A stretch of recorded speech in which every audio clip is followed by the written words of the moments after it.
प्यारे बच्चों नमस्कार। मैथमेटिक्स के इस वीडियो लेक्चर में आपका स्वागत है। तो लास्ट टॉपिक में हम लोग ने इक्विलिटी ऑफ मैट्रिक्स की बात की थी। आज एक नए टॉपिक की बात करते हैं, that is the transpose of A matrix. बहुत ही इंपॉर्टेंट टॉपिक है। तो ट्रांसपोज ऑफ मैट्रिक्स होता क्या है, इसके बारे में बात करते हैं। तो सपोज करिए कि मैट्रिक्स ए कोई एक मैट्रिक्स है, A B any matrix of order m by n, the matrix obtained by interchanging the rows and column of matrix A।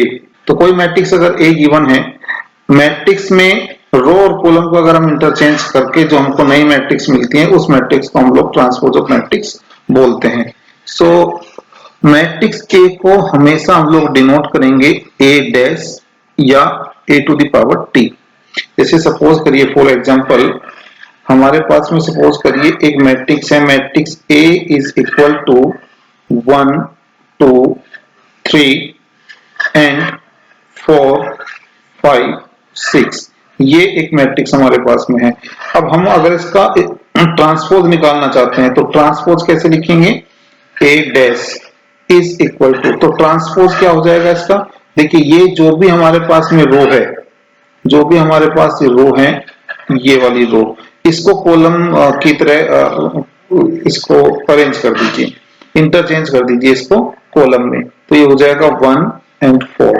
फिर ये दूसरी रो है, तो इस रो को भी क्या कर दीजिए आप, कॉलम में चेंज कर दीजिए, ये हो जाएगा 2 हो जाएगा 5 हो जाएगा। फिर ये एक थर्ड रो है, इसको भी आप क्या कर दीजिए, कॉलम में चेंज कर दीजिए, ये हो जाएगा 3 एंड 6। तो ये आपकी ट्रांसपोज ऑफ मैट्रिक्स हो गया। एक एग्जांपल और ले लेते हैं। जैसे सपोज करिए मैट्रिक्स बी हमारे पास में है, मैट्रिक्स बी है A B C and D. तो हमको मैट्रिक्स बी का ट्रांसपोज निकालना है, तो ट्रांसपोज मैट्रिक्स बी का कैसे लिखेंगे, B dash is equal to, तो क्या हो जाएगा, जो रो है उसको कॉलम में चेंज कर देंगे, तो ये हो जाएगा ए और बी। फिर सेकंड रो, तो सेकंड रो को सेकंड कॉलम में चेंज कर देंगे, तो ये हो जाएगा सी एंड डी। ठीक है, तो आई थिंक ये आपको समझ में आया होगा, क्लियर हो गया होगा कि ट्रांसपोज किसी भी मैट्रिक्स का कैसे निकलता है। अब नेक्स्ट हम लोग बात करते हैं बच्चों, properties of transpose of matrices. Matrix की ट्रांसपोज ऑफ मैट्रिक्स की प्रॉपर्टी क्या होती है, इसके बारे में बात करते हैं। ठीक है, प्रॉपर्टीज ऑफ ट्रांसपोज। देखिए सपोज करिए ए कोई एक मैट्रिक्स है ऑर्डर m by n की। ठीक है, तो पहली प्रॉपर्टी ये कहती है कि अगर मैट्रिक्स ए का हम लोग ने ट्रांसपोज लिया और जो भी रिजल्ट है उसका फिर से ट्रांसपोज लेंगे, तो हमारे पास में वो मैट्रिक्स ए के बराबर ही आएगी।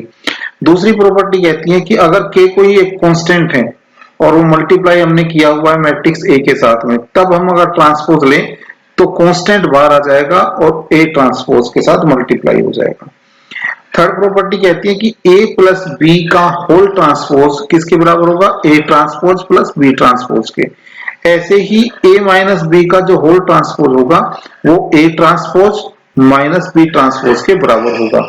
ऐसे ही बच्चों फोर्थ प्रॉपर्टी है, इंपॉर्टेंट प्रॉपर्टी है कि a इंटू बी हमने किया और उसका फिर ट्रांसपोज निकालेंगे, तो किसके बराबर होगा, b transpose into a transpose के। ठीक है, चार property basically transpose of matrix की होती है। तो अब ये जो प्रॉपर्टी है इनको वेरीफाई करने के लिए कुछ एग्जांपल को सॉल्व करते हैं हम लोग। तो इसी सीरीज में पहला जो एग्जांपल हम लोग लेते हैं, पहला एग्जांपल, तो पहला एग्जांपल हमारे पास में है ये वाला। एक मैट्रिक्स गिवन है, matrix A matrix be given है। हम लोग को क्या वेरीफाई करना है कि a प्लस बी का होल ट्रांसपोज किसके बराबर है, a transpose plus b transpose के। ऐसे ही जो सेकंड प्रूफ वेरीफाई करना है इसी क्वेश्चन में, तो ये है a माइनस बी का होल ट्रांसपोज किसके बराबर होगा, a transpose minus b transpose के। क्वेश्चन नंबर सेकंड में कहता है कि मैट्रिक्स a गिवन है, मैट्रिक्स b गिवन है, तो हमको क्या प्रूव करना है कि a इंटू बी का जो ट्रांसपोज आएगा वो किसके बराबर होगा, b ट्रांसपोज और इंटू a ट्रांसपोज के बराबर होगा। और ऐसे ही क्वेश्चन नंबर थर्ड करना है, मैट्रिक्स A गिवन है, तो मैट्रिक्स A गिवन है तो हमको प्रूव क्या करना है कि A का ट्रांसपोज और फिर उसका ट्रांसपोज किसके बराबर होगा, गिवन मैट्रिक्स ए के बराबर होगा। तो पहले बात कर लेते हैं solution number third, question number third का सॉल्यूशन पहले देख लेते हैं हम लोग, ठीक है। तो we have matrix A is equal to 1 2 3 and 4। We have to prove A transpose का whole transpose is equal to A. हमारे पास में ए है, ए ट्रांसपोज क्या हो जाएगा बच्चों, ए ट्रांसपोज हो जाएगा हमारे पास में 1 2 3 4। हमने कुछ नहीं किया, हम लोग ने रो को कॉलम में चेंज किया, फर्स्ट रो को फर्स्ट कॉलम में, सेकंड रो को सेकंड कॉलम में। अब देखिए, अब ये जो ए ट्रांसपोज हमारे पास है, इसका फिर से अगर हम ट्रांसपोज लेंगे तो ये जो गिवन मैट्रिक्स है, ये इक्वेशन नंबर 1 जो हमारे पास है, इसका फिर से ट्रांसपोज ले लीजिए। जो कॉलम है उसको रो बना दीजिए, या फिर क्या करिए, जो रो है उसको कॉलम बना दीजिए। तो ये आ जाएगा 1 2 3 एंड 4।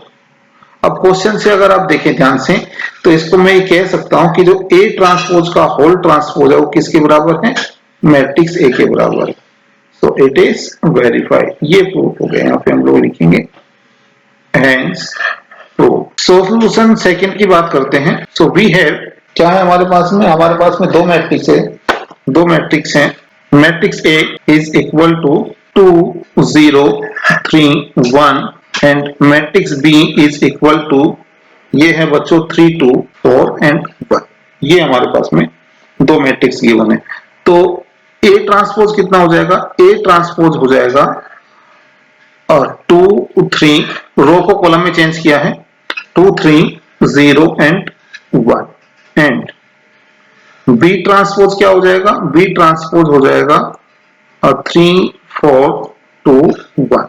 तो ए ट्रांसपोज हमको मिल गया, बी ट्रांसपोज हमको मिल गया। अब हम क्या करेंगे, B transpose into A transpose करेंगे।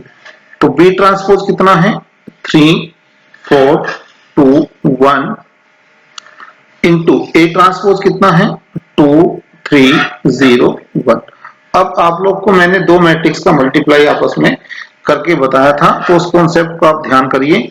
अब इसका मल्टीप्लाई करते हैं। इस रो का, ये जो रो है, इस रो का मल्टीप्लाई होगा इस कॉलम में। तो देखिए ये हो जाएगा 3 2 जा 6, 3 इंटू 2 प्लस 2 इंटू 3। देन इसी रो का मल्टीप्लाई होगा इस कॉलम के साथ में, इधर आ जाएगा बच्चों 3 इंटू 0 प्लस 2 इंटू 1।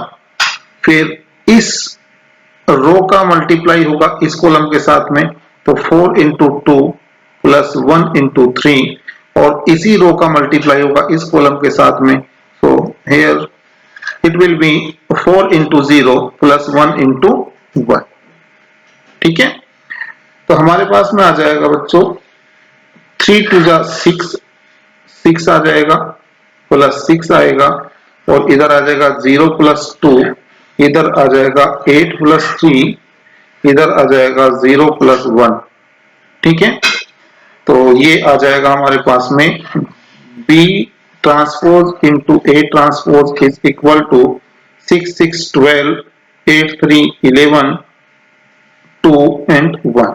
ये हमारे पास में आया दोस्तों, इक्वेशन नंबर इसको 1 कह लीजिए। B transpose into A transpose हमारे पास में आया है 12 11 2 एंड 1।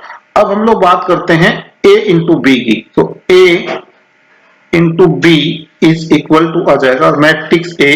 तो मैट्रिक्स ए है बच्चों 2 0 3 1 और मैट्रिक्स बी है 3 2 4 1।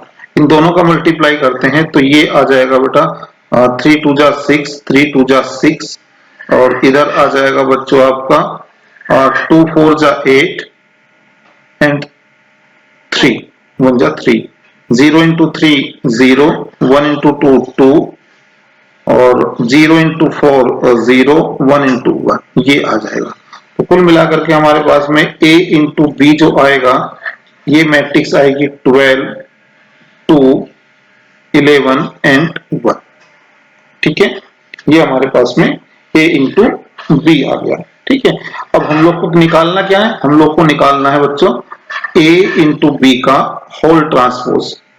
इसका ट्रांसपोज निकालेंगे। तो ट्रांसपोज में क्या करेंगे, रो को कॉलम में चेंज कर देंगे। तो 12 11 हो जाएगा और ये हो जाएगा 2 1। This is your equation number second. अगर आप इक्वेशन फर्स्ट और सेकंड को देखें, from equation first and second we get, क्या मिलता है, हम लोग ये कह सकते हैं कि ए बी का होल ट्रांसपोज किसके बराबर है, B transpose into A transpose. ठीक है, तो ये भी हमारा वेरीफाई हो गया, ये वाली प्रॉपर्टी भी वेरीफाई हो गई है। तो यहाँ पे लिखेंगे हैंस वेरीफाई। अब सॉल्यूशन करते हैं क्वेश्चन नंबर 1 का। We have matrix A -1 5 -2 2 7 1 3 9 1 and b is equal to -4 1 1 1 2 3 -5 0 and 1। ये हमारे पास में दो मैट्रिक्स है। तो दो मैट्रिक्स दी हुई है, तो इन दोनों मैट्रिक्स से ए ट्रांसपोज क्या आ जाएगा बच्चों, ए ट्रांसपोज हमारे पास में आ जाएगा -1 2 3 5 7 9 -2 1 and 1 एंड बी ट्रांसपोज कितना आ जाएगा, बी ट्रांसपोज आ जाएगा -4 1 -5 1 2 0 एंड 1 3 1। ये हमारे पास में आ जाएगा ए ट्रांसपोज और बी ट्रांसपोज। अब यहां से जो पहला प्रूफ हम लोग को करना है, ये करना है कि ए प्लस बी का जो होल ट्रांसपोज है वो किसके बराबर है, A transpose plus B transpose. तो पहले यहां से राइट हैंड साइड लेकर के चलते हैं, राइट हैंड। तो A transpose plus B transpose ये हो जाएगा आपके पास में -1 2 3 5 7 and 9 -2 1 and 1 plus B transpose है बच्चों -4 1 -5 1 2 0 1 3 1। इसको अगर आप ऐड करेंगे A transpose plus B transpose, तो देखिए जब भी मैट्रिक्स को ऐड करते हैं तो करेस्पॉन्डिंग एलिमेंट को ऐड करते हैं हम लोग। ठीक है, तो A transpose plus B transpose जो आएगा ये आ जाएगा बेटा, देखिए ये -1 -4 तो ये आ जाएगा -5। ऐसे ही ये जो दूसरा ये आ जाएगा आपका 3, ये आ जाएगा -2, इधर आ जाएगा बच्चों 6, इधर आ जाएगा 9, इधर आ जाएगा 9, इधर भी 9 आएगा, इधर आएगा -1, इधर आएगा 4 और इधर आएगा 2। ठीक है, तो इसको मैं इक्वेशन नंबर 1 कह देता हूं। This is your equation number 1। Now left hand side क्या कहती है, लेफ्ट हैंड साइड कहती है कि ए, यहां से लेफ्ट हैंड साइड लेकर के चलते हैं आप, ए प्लस बी कितना हो जाएगा, ए प्लस बी हो जाएगा आपके पास में मैट्रिक्स ए है बच्चों -1 5 -2 2 7 1 3 9 1। This is your matrix A plus matrix B है -4 1 1 1 2 3 -5 0 1। This is matrix B. तो मैट्रिक्स बी और मैट्रिक्स ए को जब हम लोग ऐड करेंगे तो हमारे पास में आएगा -5 6 आ जाएगा, हमारे पास में -1 आएगा, 3 आएगा, 9 आ जाएगा और यहाँ पे आएगा बेटा 4, इधर आ जाएगा -2, इधर आएगा 9 और इधर आएगा 2। So this is your a plus B, this is your a plus B. Now we have to find a plus B का होल ट्रांसपोज। तो ट्रांसपोज जब भी निकालते हैं तो रो और कॉलम को इंटरचेंज करते हैं, -5 3 -2 6 9 9 -1 4 2। तो इसको हम लोग कहेंगे equation number second, equation number second. तो यहाँ पे लिखिए from equation first and second, from equation first and second we get a plus b का whole transpose is equal to a transpose plus b transpose. So this is your final proof. So hence proof. तो इसका जो second part है वो आपको मैं homework के लिए दे रहा हूं। सेकंड पार्ट जो है इसका क्या प्रूव करना है, a माइनस बी का whole transpose is equal to a transpose minus b transpose. This is your homework. तो आज के वीडियो लेक्चर में केवल इतना ही। नेक्स्ट लेक्चर में हम लोग बात करेंगे सिमेट्रिक मैट्रिक्स की एंड स्क्यू सिमेट्रिक मैट्रिक्स की। तो तब तक के लिए धन्यवाद। Thank you so much.